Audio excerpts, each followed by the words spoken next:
हरे कृष्णा दोस्तों, आप सभी का स्वागत है आपके अपने YouTube चैनल भक्ति पूजा में। तो भक्तों, आज हम आपको विजय एकादशी व्रत कथा के बारे में बताएंगे। हरे कृष्णा, आप सभी का दिन शुभ हो। आप सभी पर भगवान श्री हरि विष्णु की जी कृपा सदा बनी रहे। इसी मंगल कामना के साथ आज की कथा का शुभारंभ करती हूँ। आज फाल्गुन मास के कृष्ण पक्ष की एकादशी तिथि है और इस एकादशी को विजया एकादशी के नाम से जाना जाता है। कुछ स्थानों पर इसे विजया ग्यारस भी कहते हैं। फाल्गुन कृष्ण पक्ष की पावन एकादशी अर्थात विजय एकादशी केवल एक व्रत नहीं बल्कि जीवन के हर संघर्ष में विजय प्राप्त करने का दिव्य मार्ग है। शास्त्रों में कहा गया है कि जो साधक इस दिन भगवान श्री हरि विष्णु की श्रद्धा और भक्ति से उपासना करता है, उसके मार्ग की बड़ी से बड़ी बाधाएं स्वयं दूर होने लगती है। विजय अर्थात विजय दिलाने वाली यह एकादशी हमें सिखाती है कि मन श्रद्धा से भरा हो और कर्म धर्म के अनुरूप हो, तभी असंभव प्रतीत होने वाले कार्य भी संभव हो जाते हैं। पौराणिक मान्यता है कि इस एकादशी का व्रत करने से मनुष्य के पाप नष्ट होते हैं, नकारात्मक शक्तियां दूर होती हैं और जीवन में सफलता के नए द्वार खुलते हैं। भगवान विष्णु की कृपा से साधक को धैर्य, आत्मबल और निर्णय लेने की शक्ति प्राप्त होती है। इसलिए ऋषि मुनियों ने भी यह व्रत को अत्यंत फलदायी बताया है। यह एकादशी हमें केवल उपवास करना नहीं सिखाती बल्कि संयम, सत्य और भक्ति का महत्व भी समझाती है। जब व्यक्ति अपनी इंद्रियों पर नियंत्रण रखता है और मन को प्रभु की भक्ति में लगाता है, तब भीतर से एक अद्भुत शक्ति का उदय होता है। वही शक्ति हमें कठिनाइयों पर विजय दिलाती है। धार्मिक ग्रंथों में यह भी वर्णित है कि जो व्यक्ति सच्चे मन से विजय एकादशी का व्रत करता है, उसे धर्म, अर्थ, काम, मोक्ष चारों पुरुषार्थ की प्राप्ति होती है। इतना ही नहीं, यह व्रत भविष्य के संकटों को भी कम करने वाला होता है। और जो आज मैं आपको सुनाने जा रही हूँ विजय एकादशी की व्रत की कथा। आइए भगवान श्री लक्ष्मी नारायण जी के चरणों का ध्यान करते हुए इस कथा का आरंभ करते हैं। आपसे अनुरोध है, कथा सुनने से पहले वीडियो को लाइक और कमेंट बॉक्स में ओम नमो भगवते वासुदेवाय लिखकर भगवान के चरणों में अपनी हाजिरी अवश्य लगाएं। धर्मराज युधिष्ठिर की सभा का भव्य और अलौकिक वातावरण है। भगवान श्री कृष्ण एक सुसज्जित सिंहासन पर विराजमान है और उनके मुखमंडल पर मंद मंद मुस्कान और नेत्रों में करुणा का सागर है। धर्मराज युधिष्ठिर अत्यंत विनम्रता और श्रद्धा भाव से हाथ जोड़कर प्रभु के चरणों में नमन करते हुए बोले, हे मधुसन, आपके चरणों में कोटि कोटि प्रणाम। हे प्रभु, आपकी कृपा से मैंने अनेक व्रतों और पर्वों के महत्व का श्रवण किया है, जिससे मेरा अज्ञान रूपी अंधकार नष्ट हुआ है। हे वासुदेव, अब फाल्गुन मास के कृष्ण पक्ष की एकादशी के विषय में मेरी जिज्ञासा जागृत हुई है। कृपया करके मुझे बताइए, इस एकादशी का क्या नाम है, इसकी विधि क्या है और इसके अनुष्ठान से किस फल की प्राप्ति होती है।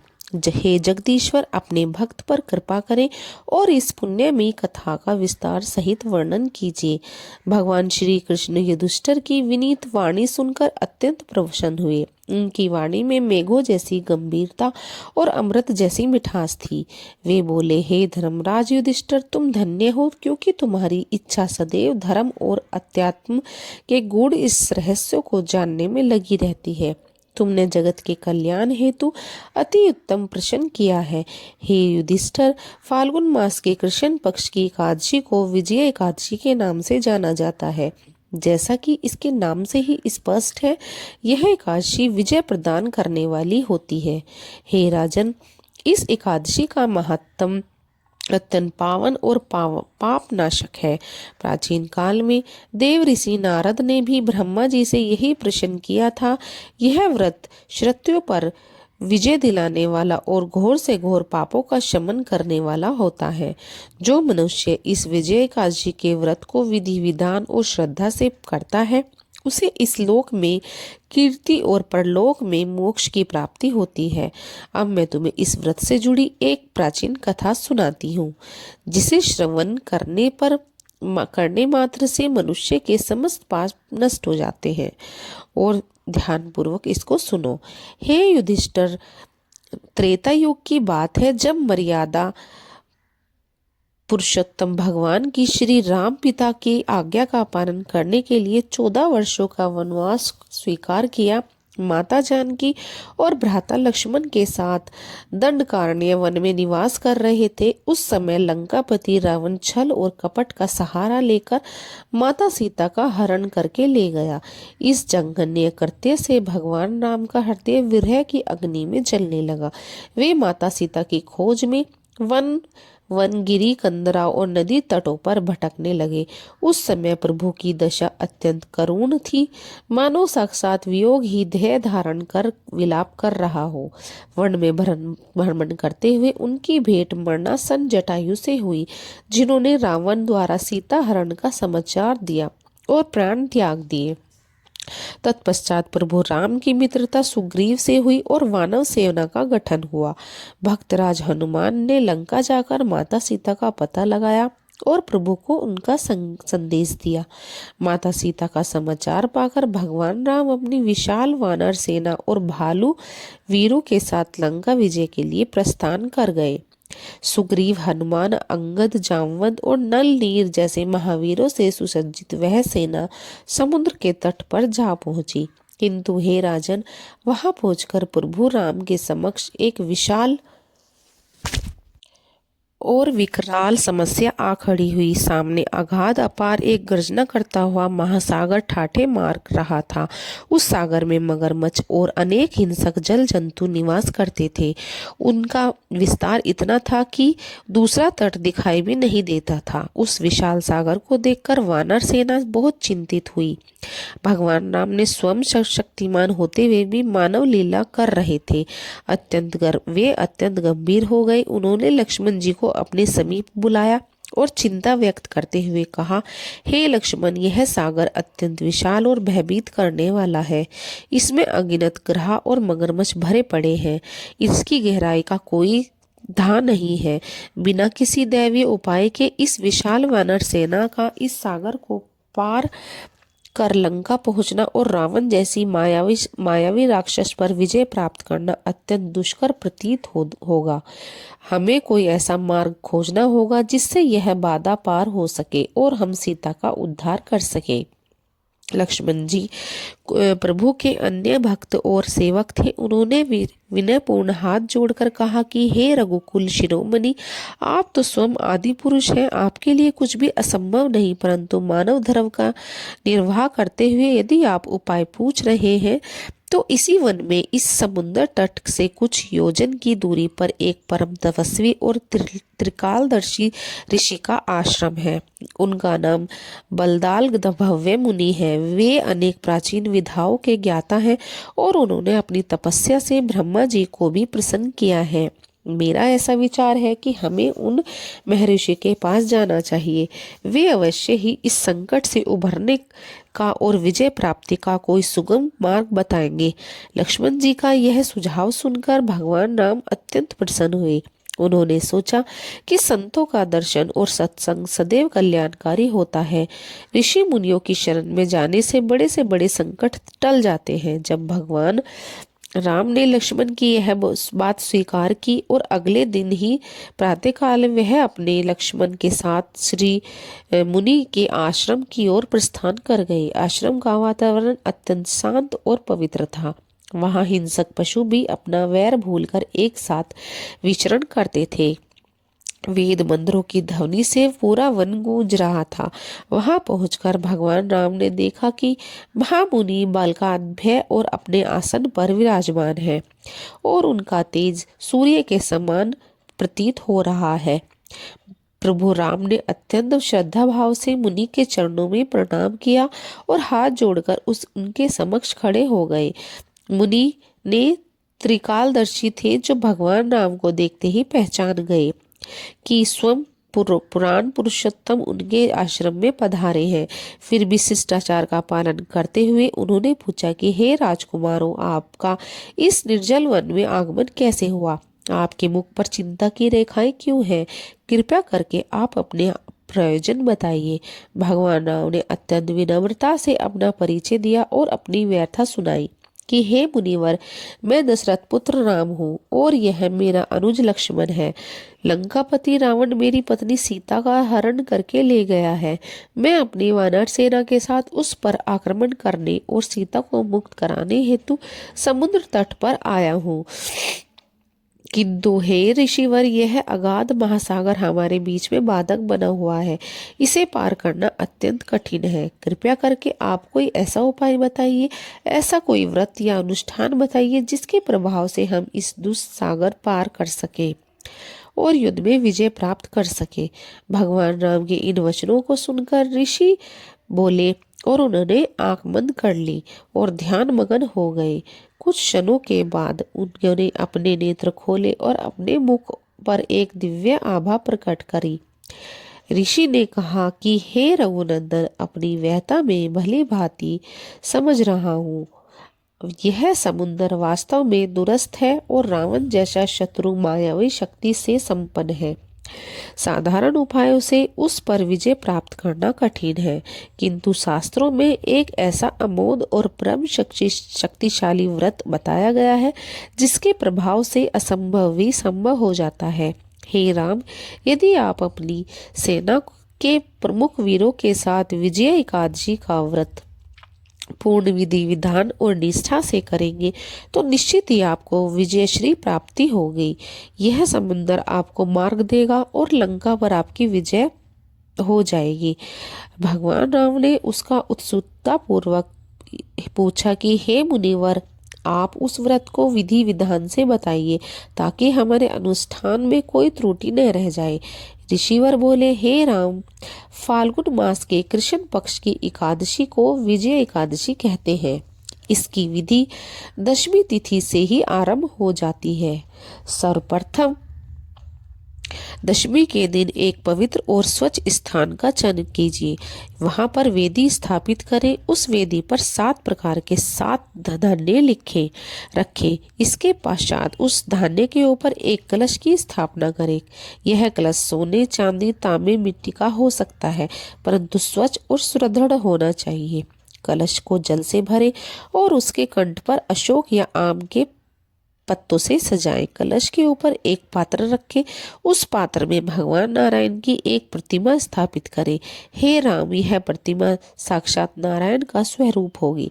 एकादशी के दिन प्रातः काल से ही स्नान करके ध्यान में निवृत्त होकर स्वच्छ वस्त्र धारण करें और मन में अटूट श्रद्धा रखकर वक्त का संकल्प करें।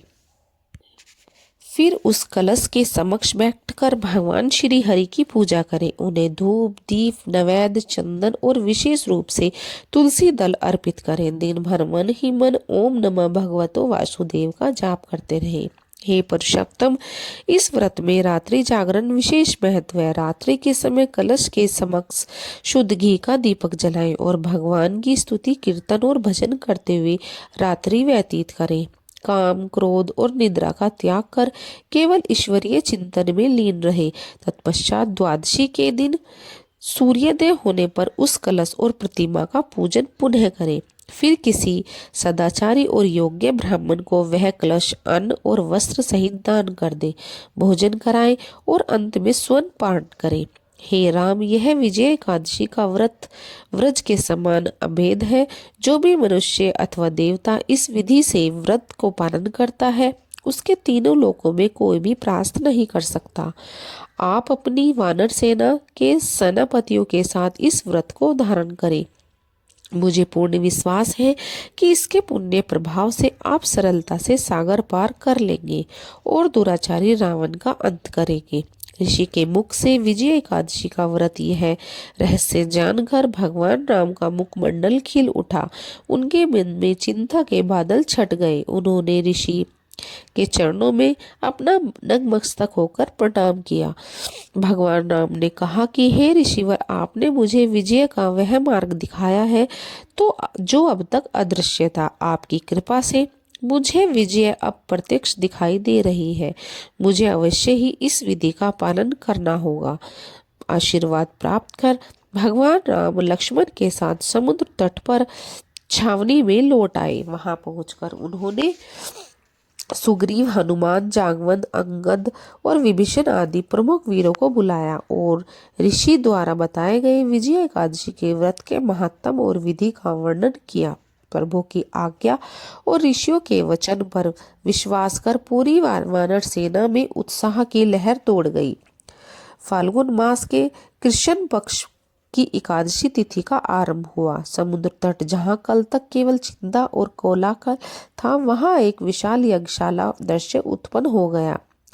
भगवान राम ने स्वयं आचार्य बनकर विधि विधान से पालन किया। उन्होंने समुद्र तट की पवित्र बालुका पर वेदी का निर्माण किया, 7 प्रकार के धान्य बिछाए और उस पर मंगल कर कलश स्थापित किया। भगवान नारायण की स्वर्ण प्रतिमा उस कलश पर विराजमान की गई जो सूर्य की रश्मि से उज्जवल हो रही थी। वानर राज सुग्रीव, भक्तराज, हनुमान और विभीषण सहित सभी प्रमुख योद्धाओं ने प्रभु का अनुसरण करते हुए व्रत का संकल्प किया। पूरा वातावरण धूप और आगरू से सुगंध भर गया। शंखनाद और घंटियों की ध्वनि समुद्र की गर्जना में भेदने लगी। भगवान राम ने नेत्र मूंद कर हाथ में तुलसी दल और जल लेकर संकल्प किया कि हे जगदीश्वर, मैं धर्म की रक्षा और अधर्म के नाश हेतु सीता के लिए उद्धार के लिए यह विजय एकादशी का व्रत धारण कर रहा हूँ। आप मुझे शक्ति प्रदान करें और मेरी विजय सुनिश्चित करें। दिन भर निर्जल रहकर वह सभी वीरों ने प्रभु का स्मरण किया। जैसे ही रात्रि का आगमन हुआ, समुद्र तट पर हजारों दीपक प्रज्वलित हो उठे, मानो आकाश के तारे धरती पर उतर आए हों। भगवान श्री हरि, श्री जय श्री राम के सत्कीर्तन से 10 दिशाएं गूंज उठी। उस रात्रि किसी ने भी निद्रा को अपने पास फटकने नहीं दिया। स्वयं भगवान राम पूरी रात जागकर भगवान विष्णु के ध्यान में लीन रहे। भक्ति और शक्ति का ऐसा अद्भुत संगम इससे पूर्व कभी नहीं देखा गया। द्वादशी की भोर हुई।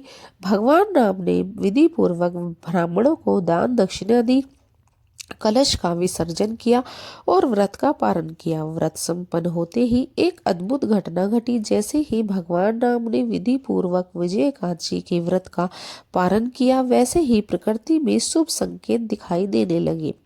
समुद्र जो कल तक रौद्र रूप धारण किए था, मानो शांत होकर प्रभु के चरणों में नतमस्तक हो गया। वानर वीरों की भुजाओं में 10 हाथियों का बल आ गया और उनके हृदय से भय का लेश मात्र भी जाता रहा। ऋषि बलकाभ्य का कथन सत्य सिद्ध हुआ। इस महाव्रत के विषा प्रभाव से समुद्र देव ने स्वयं प्रकट होकर नल और नील के सेतु का मार्ग की युक्ति सुझाई। पत्थरों का भार पुष्प के समान हल्का हो गया और वे जल पर तैरने लगे। देखते ही देखते वानर सेना ने उस आधान सागर पर एक विशाल सेतु का निर्माण कर डाला, जो आज भी राम सेतु के नाम से विख्यात है। लंका पहुंचकर भगवान राम ने रावण के साथ भीषण युद्ध किया। मेघनाथ और कुंभकर्ण जैसे महाबली राक्षस भी प्रभु के बाणों के समक्ष न टिक सके। विजयादशमी के दिन भगवान राम ने अधर्मी रावण का वध कर लंका पर विजय प्राप्त की और माता जानकी का उद्धार किया। विभीषण को लंका का राजा बनाया गया और धर्म की स्थापना हुई। भगवान श्री कृष्ण बोले, हे धर्मराज, यह सब उस विजय एकादशी व्रत का ही प्रताप था। स्वयं ईश्वर स्वरूप होते हुए भी भगवान राम ने शिक्षण के लिए इस व्रत की महिमा को सिद्ध करने के लिए इसका पालन किया है। कथा समाप्त कर भगवान श्री कृष्ण युधिष्ठिर की ओर देखते हैं और उनकी वाली उपदेशात्मक हो जाती है। वह कहते हैं कि हे पांडुपुत्र, जो फल वाजपेय यज्ञ करने से प्राप्त होता है, उससे भी अधिक फल विजय एकादशी का व्रत करने से मिलता है। इस व्रत के प्रभाव से मनुष्य के जन्मांतर के पाप नष्ट हो जाते हैं, चाहे वह ब्रह्म हत्या जैसा पाप ही क्यों न हो। फिर छोटे मोटे अपराध, इस एकादशी का अनुष्ठान उन सभी को भस्म कर देता है। हे राजन, यह विजय केवल बाहरी शत्रुओं पर ही नहीं है, बल्कि मनुष्य का सबसे बड़ा शत्रु उसके भीतर छिपे काम, क्रोध, लोभ, मोह, मद और मत्सर है। ये अर्थात 6 शत्रु ही उसे बार बार जन्म मृत्यु के चक्र में फंसाते हैं और दुखों के सागर में डुबोते हैं। जब कोई साधक श्रद्धा पूर्वक विजय एकादशी का व्रत करता है तो भगवान नारायण की कृपा से इन आंतरिक शत्रुओं पर भी विजय प्राप्त कर लेता है। उसका मन निर्मल हो जाता है और बुद्धि स्थिर हो जाती है। संसार रूपी भवसागर में जो अपार और दुरुस्त लगता है, इस व्रत के पुण्य से गोपद पर अर्थात गाय के खुर के समान छोटा हो जाता है, जिसे वह सरलता से पार कर मोक्ष तट पर जा पहुंचता है। जो व्यक्ति किसी संकट में फंसा हो, शत्रुओं से घिरा हो, जिसे पराजय का भय सता रहा हो, उसे यह व्रत अवश्य करना चाहिए। निश्चित ही विजय की प्राप्ति होगी। अनजाने में किए गए पापों को प्रायश्चित करने के लिए यह व्रत सर्वोत्तम है। अंत समय में यह व्रत जीव को बैकुंठ धाम की ओर ले जाता है। हे युधिष्ठिर, इस कथा को पढ़ने और सुनने मात्र से भी वाजपेयी यज्ञ का फल प्राप्त होता है। अतः कुल युग में मनुष्य को चाहिए कि वह आलस्य त्याग कर विजय एकादशी के दिन श्री हरि के चरणों में अपना मन लगाए। भगवान श्री कृष्ण के मुख से यह कथा सुनकर धर्मराज युधिष्ठिर और वहां उपस्थित समस्त सभासदगण भाव से विभोर हो गए। युधिष्ठिर ने गदगद कंठ से प्रभु की स्तुति की और कहा कि हे जगदीश्वर, आपकी लीला अपरंपार है। आपने आज मुझे एकादशी के रूप में एक अमूल्य निधि प्रदान की है। मैं प्रतिज्ञा करता हूँ कि मैं और मेरे सभी भ्राता इस व्रत का निष्ठा पूर्वक पालन करेंगे। हे जनार्दन, आपका कोटि कोटि धन्यवाद। अंत में शंख, चक्र, गदा और पदधारी भगवान विष्णु की दिव्य छवि का स्मरण करते हुए सभी भक्तजन जय जयकारा लगाते हैं। एक बार प्रेम से बोलिए, श्री हरि वृंदावन लाल की जय, विजय एकादशी मैया की जय। आइए अब मनोकामना की पूर्ति करने वाली एकादशी माता की कथा को सुनाते हैं। कहते हैं कि बिना एकादशी माता की कथा को सुने यह व्रत पूर्ण नहीं माना जाता। एक बूढ़ी माँ ने एक बार एकादशी का व्रत रखा। बड़ी ही भाव भक्ति से पूजा अर्चना की। उन्हें वृद्धावस्था में क्या बाधा थी। वे तो अपने पुत्र पोतों के साथ सुख सुविधा के लिए यह व्रत रखने लगी। एक दिन भर जो तो जरा कठोर मन करके अपनी पास को रोके रही। दिन में पूजा पाठ किया, कथा सुनी और पंडित जी को मिट्टी के पात्र में भरकर पानी और ऋतु फल ध्यान में दिया। दोना भर भर कर बूरा शक्कर वितरण किया। उन्हें गर्मी में बहुत बेचैनी हो रही थी। इस कारण से बड़ी देर तक पानी में पड़ी रही और पानी के कुल्ले करती रही और मुंह धोती रही। तब कहीं थोड़ा बहुत धैर्य बंध पाया। धूप तो तेज पड़ी रही थी, इस कारण बार बार मुंह सूख रहा था। बूढ़ी माँ बहुत बेचैन हो रही थी। एक तो बुढ़ापा और दूसरे यह भयंकर गर्मी। वृद्धावस्था की स्थिति तो कुछ ही प्रकार की होती है, कुछ दूसरी ही प्रकार की होती है। जैसे रो धोकर दिन कट गया, अब पहाड़ सी रात सामने थी। उस रात कटना बड़ा ही कठिन दिखाई दे रहा था। खटिया पर पड़े पड़े बूढ़ी माई को शांति नहीं मिल रही थी। वे बार बार करवट बदल रही थी। अनेक बार वह बाहर जाती और भीतर आती। उनके घर के अंदर शांति नहीं थी। वे पड़ी रही और एकादशी माता का स्मरण करती रही। वे कहती रही, माता जी, आप मेरी लाज रख लीजिए। आप ही मुझे शक्ति दीजिएगा जिससे मैं भली भांति आपका व्रत कर सकूं और यह पहाड़ सी रात शांति पूर्वक कट। प्यास के कारण बूढ़ी माँ की बेचैनी तो बढ़ी रही थी। उन्होंने धैर्य रखने का बहुत प्रयास किया, किंतु सहनशीलता की सीमा टूट गई और वह घबराकर एकदम चिल्ला पड़ी। बोली, बचाओ बचाओ। अम्मा का चिल्लाना सुनकर परिवार भर के नर नारी, पड़ोसी, बच्चे एकत्रित हो बूढ़ी अम्मा के खटिया के समीप पहुंच गए। सबने पूछा, अम्मा जी, आपको क्या हुआ? आप क्यों चिल्ला रही है? इस वृद्धावस्था में आप यह कठिन व्रत क्यों कर रही है? अम्मा जी, शक्ति से भी भक्ति होती है। थोड़ी ही देर में फिर वे बोली, अब अरे हमारे तो प्राण ही निकल जा रहे हैं। मेरी छाती पर ठंडे पानी का घड़ा रख दीजिए। नातियों ने दादी की छाती पर ठंडे पानी का पात्र रख दिया। तब कहीं थोड़ा उन्हें बहुत आराम मिला और थोड़ी देर के लिए उन्होंने अपनी आंखें बंद कर ली। एकादशी माता ने सोचा कि यह बूढ़ी अम्मा है तो बहुत कठोर, जरा जाकर उसकी परीक्षा लेना चाहिए। वह आधी रात को मुर्गा बनकर टेर लगाने लगी। मुर्गे की आवाज सुनकर दादी जल्दी से उठी और बाहर जाकर आसमान की ओर देखा, किंतु आसमान में उन्हें कहीं प्रातःकाल का तारा नहीं दिख रहा था। वे सोचने लगी कि यह मुर्गा क्यों और कैसे बोल गया। उन्हें तो प्यास लग रही थी। थोड़ा बहुत उनका मन विचलित होने लगा, किंतु अंत में उन्होंने दृढ़ निश्चय किया कि अब मैं व्रत को पूर्ण करके ही छोड़ूंगी, चाहे मेरे प्राणी क्यों न चले जाएं। यह सोचकर वे खटिया पर शिथिल होकर लेट गई। कुछ ही देर में एकादशी माता ने फिर से उनकी परीक्षा लेनी चाहिए। एक छोटी सी बालिका एक गिलास में शरबत लेकर उनके सिराने खड़ी हो गई और जोर से बोली, दादी जी सवेरा हो गया है, आप मुंह हाथ धोकर शरबत पी लीजिए। पहले तो शरबत का गिलास देखकर उसका मन ललचाया, फिर किंतु अचानक व्रत का स्मरण हो गया और उन्होंने सोचा कि मैं किसी भी प्रकार का अब शरबत नहीं पी सकती हूँ, और वे शांतिपूर्वक अपनी खटिया पर लेट गई। फिर थोड़ी ही देर में उन्हें ऐसा लगा कि जैसे उन्हें किसी ने पानी के कुएं में पटक दिया हो। वे बहुत देर तक उस कुएं में हाथ पांव चलाती रही, किंतु उन्हें अपने मुंह में पानी की बूंद भी नहीं जाने दी, और वे दृढ़ पूर्वक अपना व्रत करती रही। थोड़ी देर में ही न जाने कहां से सामने आग जलने लगी, जिसमें भारी गर्मी पड़ने लगी। प्यास के कारण प्राण निकलने लगे, किंतु बूढ़ी माँ अम्मा का कुछ भी नहीं बिगाड़ पाई। वे जहाँ की तरह मुस्कुराती हुई और बैठी रही। थोड़ी ही देर बाद बाहर प्रकाश देने लगा, जैसे लगा कि जैसे सवेरा हो गया हो। बूढ़ी अम्मा ने जब बाहर निकल कर देखा तो वह सब कुछ समझ गई। अभी सवेरा होने में 3-4 घंटे की देरी है। यह जानकर वे शांति पूर्वक इधर उधर घूमने फिरने लगी। एकादशी माता यह बात अच्छी तरह से समझ गई कि यह बूढ़ी अम्मा किसी भी प्रकार से अपने व्रत को नहीं टाल सकती है। वे उनके असत्य व्रत को अच्छी तरह से समझ गई। सवेरा होते ही बूढ़ी माँ ने स्नान किया, भगवान का पूजन पाठ किया, एकादशी माता की कथा सुनी, ब्राह्मणों को दक्षिणा देकर भोजन कराया। तब कहीं उन्होंने जल ग्रहण किया। कन्याओं को भोजन कराने के बाद अम्मा ने स्वयं भोजन किया। उस श्रेष्ठ व्रत के प्रताप से बूढ़ी अम्मा की आयु में वृद्धि हो गई।